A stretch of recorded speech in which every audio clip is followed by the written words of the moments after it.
I remember this one time, I think I was 10. We had a habit back then staying in Eskawini because there are a lot of trees there. So we had a habit of collecting honey, you know. Yeah, so um, because of that habit, of course, we would get home disfigured, you know. I remember this one time, it was very hot and we had gone into the woods in order to collect some honey. And we got stung severely, you know. And when it was hot, I think it also contributed to that. This ear was very heavy, you know. My lips were swollen. One eye was closed, you know. And at home, I found my sister and my sister-in-law. You know, they laughed at a distance as they saw me approach the house. And they did something that I mean, when I reflect on it right now, I think it was silly of me. They asked me, after laughing at me, they asked me to go into the house and fetch a mirror, but I must make sure that I don't look at myself, you know. And I did that. I obeyed, you know. And I find it very interesting, of course, that I obeyed as much as the mirror was for me to look at myself, but I did not. And of course, I saw myself, I was looking bad. As I've said, one eye was closed, this ear was hanging, like it was very big, you know, my lips were swollen.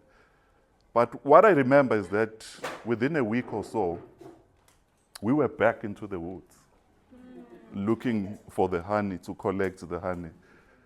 And as I think about this, I'm really amazed that as much as at that point in time, I didn't know what resilience was, but the ability to be stung and get swollen and be able to go back. I don't know. I wish I could define what resilience is, but when I think about that experience of young boys getting stung, getting laughed at, but after getting laughed at, we go back to it, you know. Right now, I'm asked to share about the purpose of the day. Having walked with God, there are certain things that I know about God. We can all gather like this here, only to find that God wanted us to spark something in just one person. The nature of God is like that. We can all come from all corners of the country together here thinking we are celebrating Nompilo, of which we are, but only to find out that there is someone who's on the verge of throwing the towel, and they needed to be here and hear this story about the young boys who were getting stung, feeling the pain, but having to go back to collect the honey. There are people who are emotionally stung. On the surface, you look fine. Unlike us, who were disfigured, swollen eye, big ear, and all that.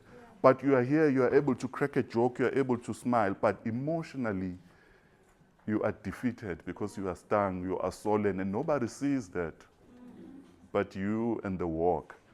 So what I know is that when God has given you something, it echoes within you.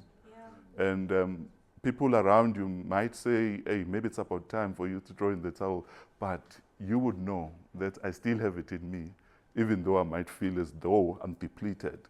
So the purpose of the day is to spark that one thing in you, that whatever that God has installed on you, rise and go back. Resilience is about that. We bounce back. It's hard, it's difficult, people lose houses, they lose cars and all that, but resilience is that ability to bounce back, whatever that God has entrusted you. Because scripture says, to whom much is given, much is required. So whatever that you've been given is required, and you will go through the pain. There's going to be blood, sweat, and tears. But all we know, resilience is the ability to bounce back.